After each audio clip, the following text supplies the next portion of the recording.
Happy Mother's Day, everybody. It's a.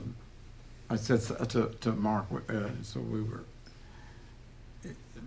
You were maybe searching for a word. I don't know if you were or not, but I said if your mother is no longer here, Mother's Day is always somewhat bittersweet, and you agreed that was a good word. I said Happy Mother's Day to someone yesterday on the phone, and she was quite surprised. She said, "Well, I don't have any children."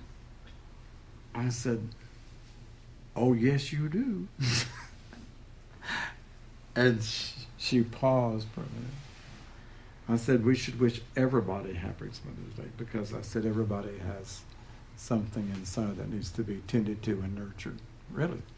She said, "So are you saying that we all should even, have that feminine side, that mother part of us?" And I said, "For sure." I decided to kind of go back and repeat something that I've not done very often, but I think it's very useful and somewhat beneficial for people to hear what more than one teacher refers to as the three stages of meditation. Most of you all have heard that, yeah? Have you heard it? You heard it? You remember? No? You people. So I thought I would just kind of go over that a little bit because it's really, I like it. I like it because I thought of it, among other people. Lots of people have thought of it. So I thought I would do that, and then we will, so that should not take more than 3 or 4 hours. And then we'll have our apple pie. Yeah? You like apple pie, Katie? Yes. Okay, that's enough. Yeah. I don't know how to answer. Right, I don't want to open a kettle of worms here. So, so let me just if I can get this thing in the mood. I think that if you really looked at Zen meditation or Tibetan Vajrayana meditation or Vipassana, or I think you would find probably those 3 stages of meditation in any traditional form.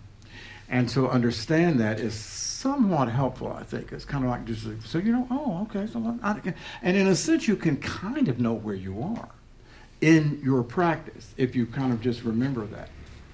Just remember this forever now, Lisa. Don't ever forget. Okay. She just shines me on so well. I just love the way you... Anyway, so but the other thing is that I think to a certain extent, wherever we are in our practice, it's also a real statement about actually where we are in our spiritual or psychological or in our own development. That's kind of like the part of it that interests me the most, is that the truth is you can kind of tell where someone is in their process by these 3 stages, because you could be somewhere in your process and have long past one of those phases, because they're, as we go on. I think you'll all get this very easily.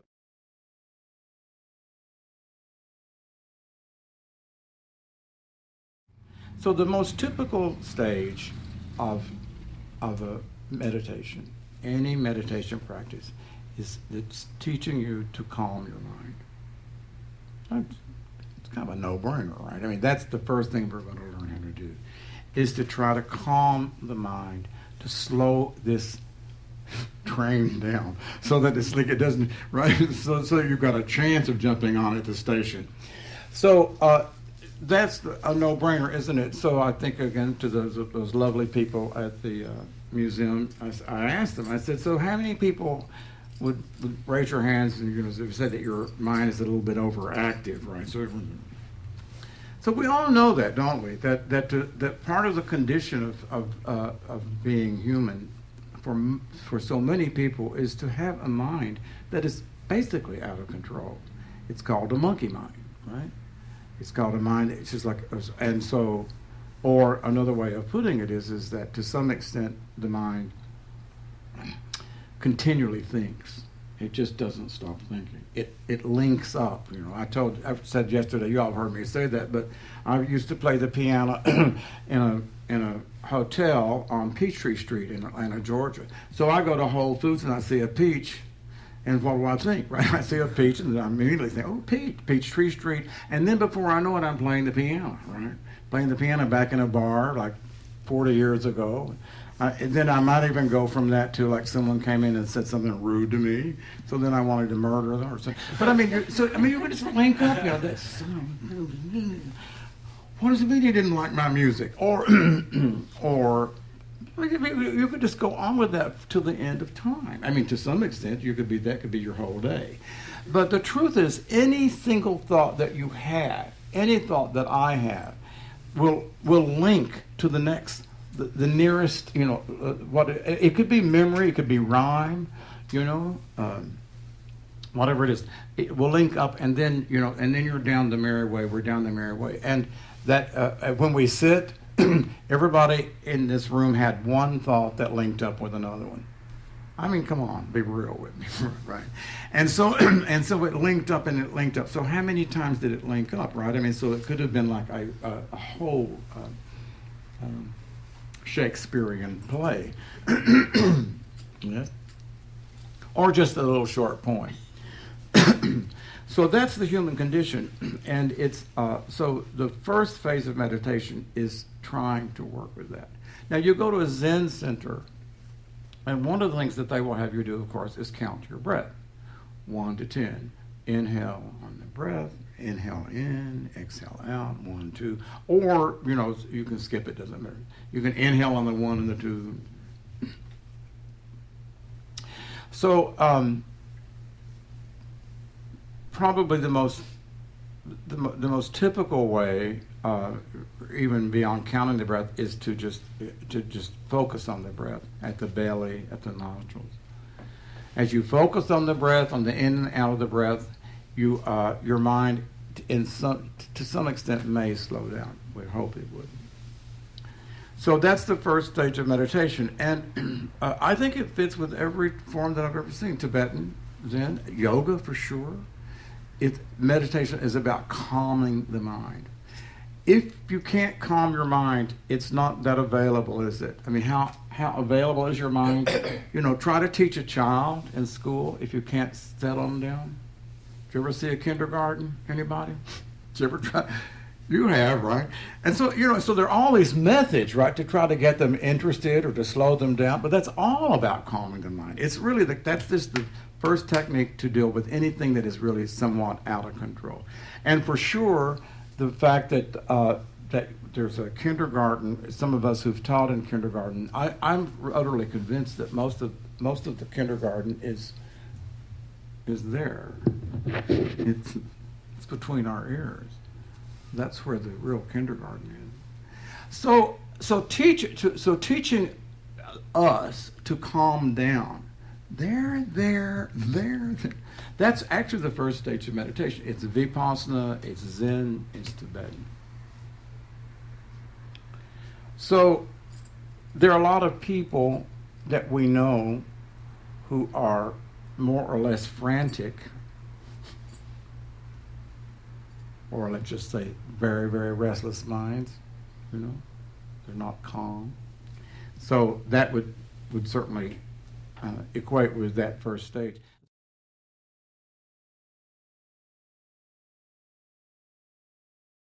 The second stage is the stage that most of us are really familiar with in meditation. As I've been reading and studying this wonderful teacher, Nana Viratara, which I really love, he talks a lot about, he describes mindfulness in a way that I had never described. I'd never read, but I like it very much. But anyway, so he talks about the fact that There's immediate experience. Everybody in this room, this moment is having. We're all in an immediate experience, right? What you're experiencing, hearing, or seeing, right? I mean, everybody's experiencing something immediately. Is there anybody experiencing something that's not here? Right? Are you experiencing, I mean, you could go in your mind and go back to a memory, but even that is an experience of a memory. But, so even that's present. A memory in your mind, you may be lost in your memory, but the truth is it's right now. I mean, right? I mean, it's nowhere but right here in your mind now. Everything is immediate. Everything that's experienced is immediate. But we are born with something that's pretty amazing. We human beings have something pretty amazing, John. We have this ability to reflect on experience, right? It's reflexive consciousness. In other words, we have this ability to step back slightly and experience ourselves, whatever we're experiencing. You are doing that right this minute, Ralph. That's called mindfulness. That's what mindfulness is. Mindfulness actually can't happen unless we intend. We have an intention to pull back just a little bit and focus on what's going on. To do that, you have to slightly move back out of immediate experience, right? So I've said many times before to everybody, you all heard all this stuff, but like if you step back at this moment, everybody in this room, I'm inviting you to do that. If you will step back this moment and become aware that you're seeing, be aware of seeing, you will feel how that you have to pull back from immediate experience to do that, right? You just have to. It pulls you back slightly. It doesn't take you out of this room. It doesn't divorce you from reality or from being here, but it does pull you back a little bit. That's mindfulness. Mindfulness is really what Vipassana, that's the real stage of Vipassana meditation when we start developing this capacity. It's really an intention.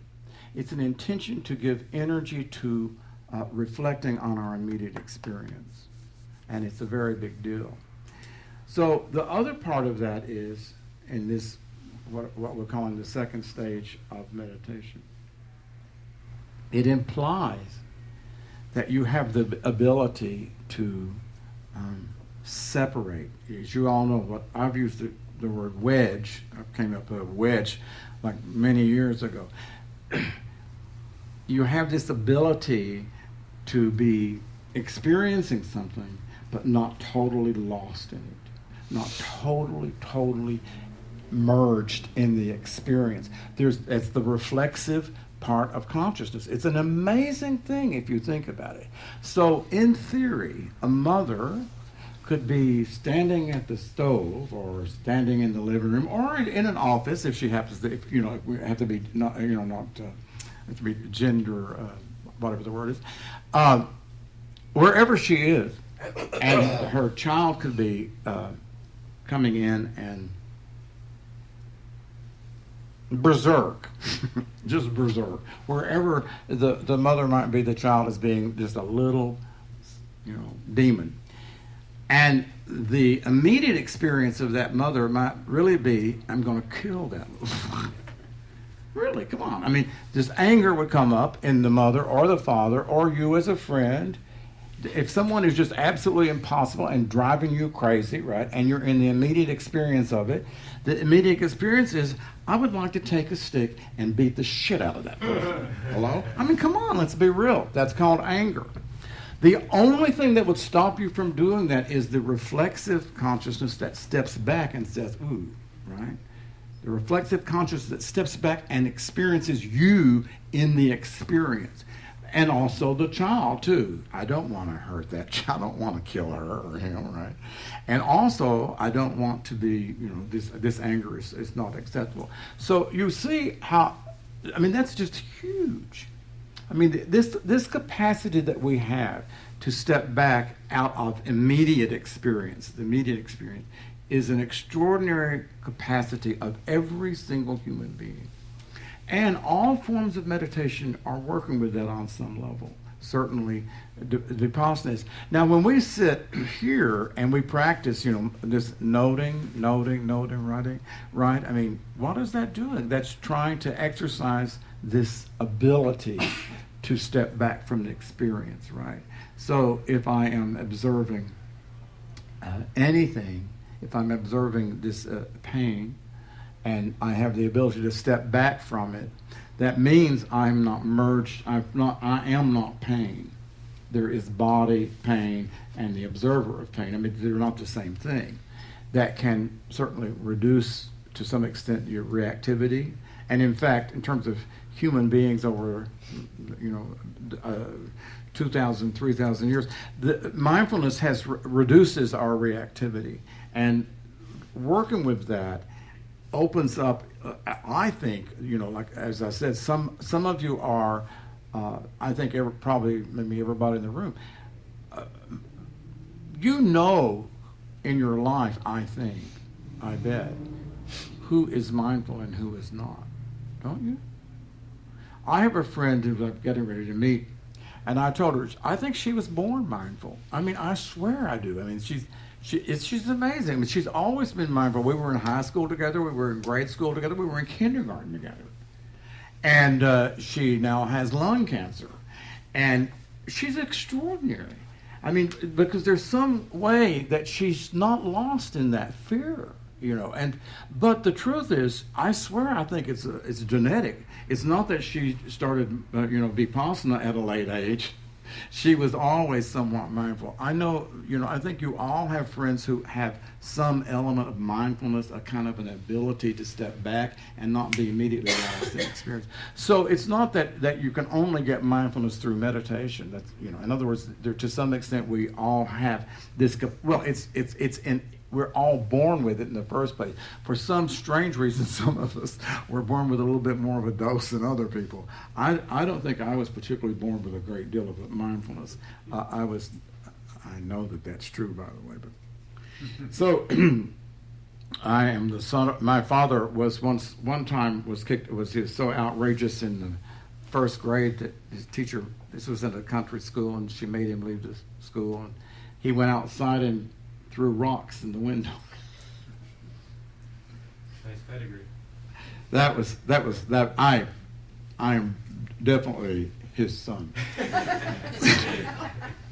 I mean, I never doubted it. I told someone, I heard rumor, he was the chairman of the housing authority in our little area, and so he had to go to Washington, D.C. On business quite often. And someone said, they started playing poker all weekend, poker and wine, And they said, you were a fool to play poker with him because he always won. It's very clever.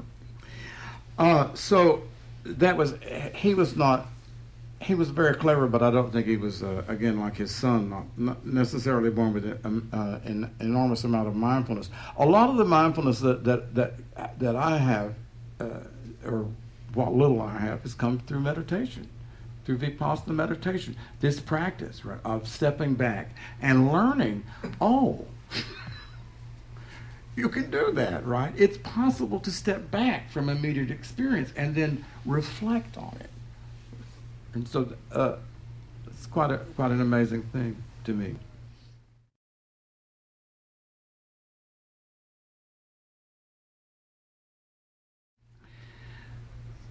Then we get to the third stage, and that's what I would say is really the big leagues. And I think that probably, and again, my brain is just I'm firing and desperately trying to think of these things. So when I think about Zen meditation, and by the way, I have a koan that I've been working on to give you all. I'm not giving it to you today. But I've been working on this for some time. I was thinking about it in terms of our one-year course. When you think about, let me just say it first. So I would say that if you go to calming the mind, and then this what I call this extraordinary moment, or when suddenly your mind is able to step back from immediate experience and observe and reflect on it. That's number 2.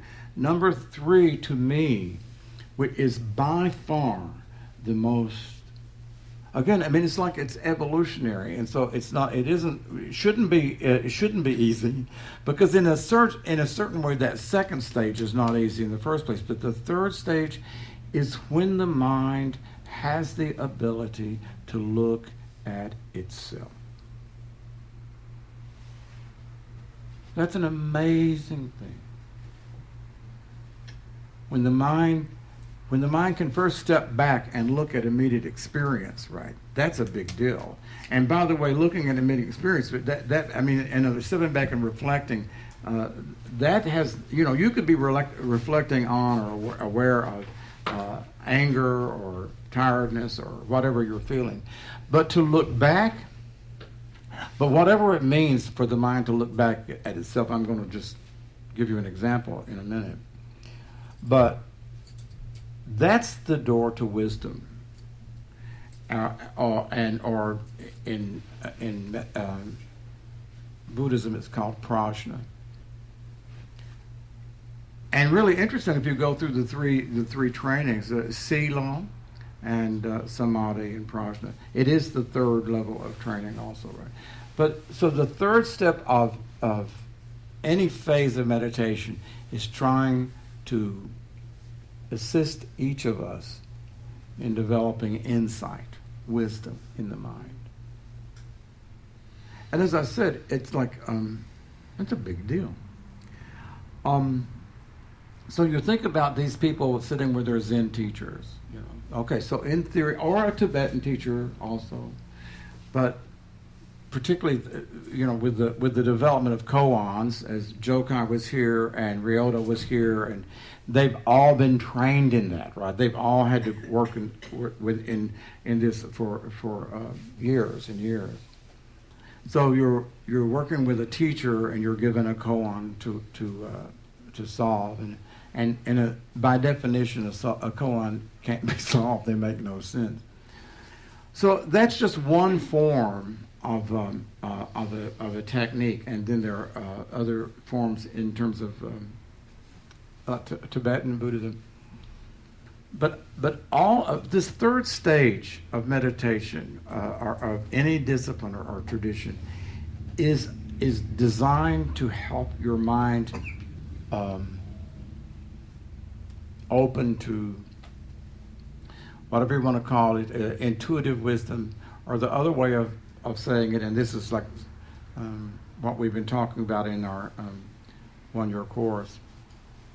We've been talking about avijja, which is ignorance, and according to the Buddha, ignorance, as someone just said, is our constant companion. How many people are without ignorance? Who is without ignorance? I mean, ignorance in the sense of the Buddha's teaching, ignorance does not have anything to do with a low IQ. It doesn't have anything to do with being, smart or not smart. It has nothing to do with that. And the understanding of that is part of this whole thing of this third stage of meditation. So I do think, to some extent, that someone who has reached this level of a calm mind so that they're not really bombarded by thought, and when someone has reached the capacity to step back from immediate experience so that they're not lost in the content of thought, that's different from, that's different anyway. The next part, you really need most everybody needs a little bit of help. Most everybody does. You can be pretty extraordinary, and there are examples. One of the major examples of someone who didn't have much help was named Robert Buddha. Bob. The Buddha, apparently, he had two teachers, but he didn't stick with them, right? But so there are examples throughout history. I mean, one of the teachers that I most love is Chinul. Supposedly he had no teacher, right? So, but most of us, if ignorance is your dearest friend, and my dearest friend, and I'll say something about that in just a minute, and I'm almost finished. Most of us need help to help us see that, because we almost need something outside, right, that to help us see that. This is what the thing is about working with a Zen teacher, and working on the koan. That's what they're trying to do. They're trying to help pull you away from what I would call the parasite. The avijja is a parasite that is glommed onto the sense of self. That's exactly what it is. And ironically, the only way to get rid of a parasite that's glommed on a sense of self is to get rid of the sense of self. That's not something anybody is really...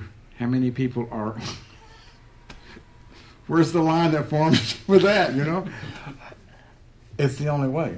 That's what every person who's working with these teachers is about, is this... They're really... Let's just say they're just trying to release the clutches, right, of these two things, the clinging.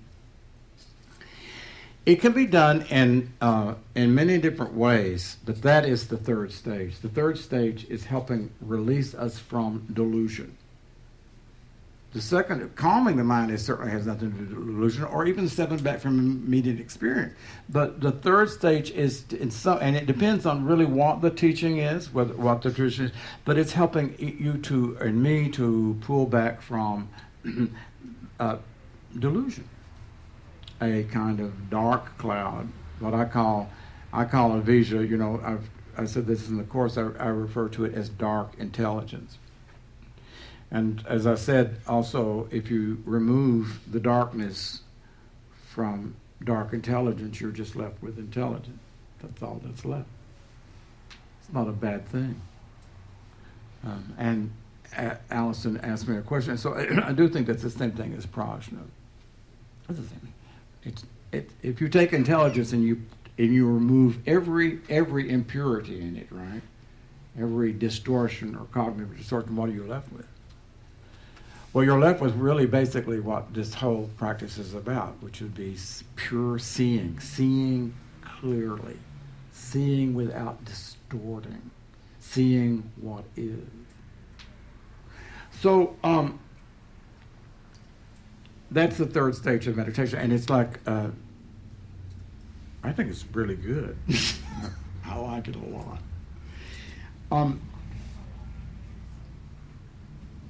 So I've told this, I was just trying to think about how I wanted to do this, and so you all have heard this story 5 times.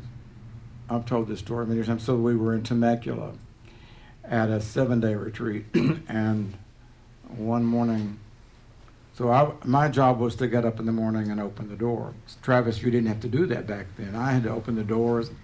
I had to do everything. So I got up one morning, and so I had to get up early, so because I think we sat at like 5:30. So I was up at 6 a.m. and it was like we'd been doing this for about 4 or 5 days, and I was really tired, really exhausted. Had given a Dharma talk the night before, of course, given that many Dharma talks. And so I got up and dragged myself out of bed, and I had to go to the door, and I unlocked the door so that everybody could get in and make their coffee. Beverly's not here right now. She would remember that. She always came in and made coffee very early. So I was standing there, and I just had this moment of despair. It was very strong. It was like, getting at 6 a.m., you have to teach for the whole day. And, so there came this thought, what's the point of doing this? They don't get it. And I mean, you're going to spend the whole damn day. I could have made it worse. I could have said, you're going to spend we're going to do this whole day here. What is the point of doing this? They're not going to get it, Victor. No one's going to get it. You know, it didn't occur to me that I was going to get it. And it's like, but it was really, I felt terrible, you know, because, I mean, in that moment, I'd rather go back to bed. You know, I thought, so this is not happened to me very frequently, you know, so, you know, it's happened a few times. There was an awareness that just came immediately into this system, you know, that saw that was just a thought, that it was not real, that it was just delusion. And it was utterly shocking. Because there was something that just sort of like, it would be the same thing as a Zen teacher hitting you right between the forehead, if you were ready for it and if they were skillful. Because it was like a profound insight. And